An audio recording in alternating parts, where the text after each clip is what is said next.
संदीप अपने छोटे से किराए के कमरे में बेचैन घूम रहा था। जुलाई की उमस भरी गर्मी में पसीने से तरबतर उसकी शर्ट उसके शरीर से चिपक चुकी थी।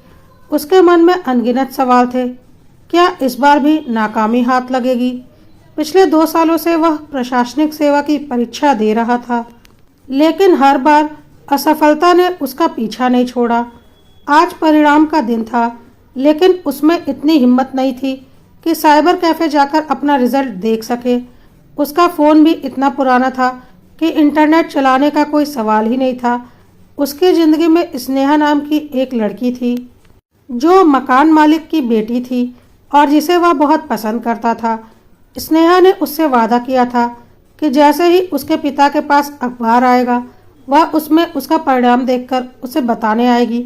दोपहर के 12 बज चुके थे, लेकिन स्नेहा अभी तक नहीं आई थी। संदीप और स्नेहा पिछले कुछ सालों से एक दूसरे को पसंद करते थे।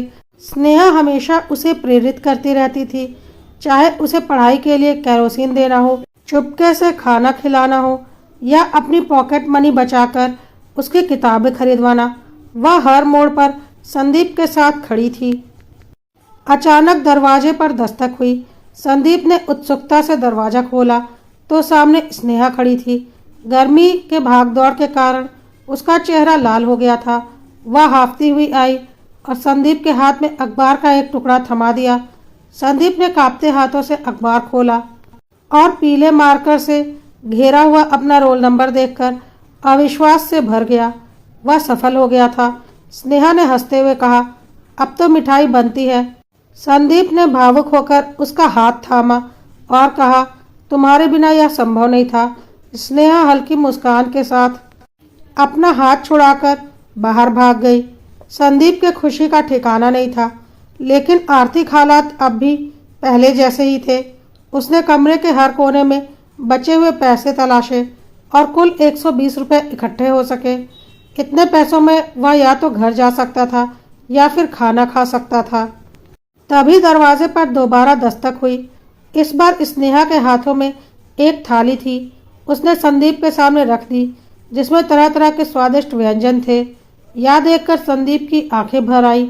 उसने भावुक होकर कहा, स्नेहा, तुम्हारे इस प्यार का कर्ज मैं कभी नहीं चुका पाऊंगा।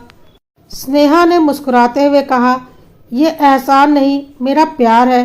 संदीप ने खाना खाया और फिर गांव जाने के लिए निकल पड़ा। जैसे ही वह अपने गांव पहुंचा, वहां का माहौल पूरी तरह से बदल चुका था। ढोल नगाड़ों के साथ उसका भव्य स्वागत हुआ। उसकी सफलता ने उसके पिता का सीना गर्व से चौड़ा कर दिया। कुछ दिनों तक संदीप गांव में ही रहा और हर जगह उसके पिता गर्व से कहते, मेरा बेटा कलेक्टर बन गया है। कुछ समय के बाद उसकी ट्रेनिंग का बुलावा आया और वह चला गया। ट्रेनिंग पूरी होने के बाद उसकी पोस्टिंग भी हो गई, लेकिन अभी तक फुर्सत नहीं मिली थी उसे स्नेहा से मिलने के लिए। स्नेहा संदीप के इंतज़ार में अपने लिए आए एक से बढ़कर एक रिश्तों को ठुकराए जा रही थी। साफ बोल दिया था अपने माता पिता से कि उसने संदीप को अपना सर्वस्व मान लिया है और उसी से विवाह करेगी। माता पिता ने लाख समझाया, बेटा, अब वह बहुत बड़ा अफसर बन गया है, संभव नहीं है कि हम उसे अपना दामाद बना पाएं। लेकिन स्नेहा का कहना था, जितनी मोहब्बत वह संदीप से करती है, उससे कहीं ज़्यादा मोहब्बत संदीप उससे करता है। देखना, वह जरूर आएगा उसे लेने। एक दिन पता चला शहर के विधायक जी की बेटी की शादी आज एक आईएएस अधिकारी के साथ हुई है। बहुत ज़्यादा दहेज दिया है विधायक जी ने। अगले दिन अखबारों में विधायक जी के बेटी दामाद की फ़ोटो भी आई थी।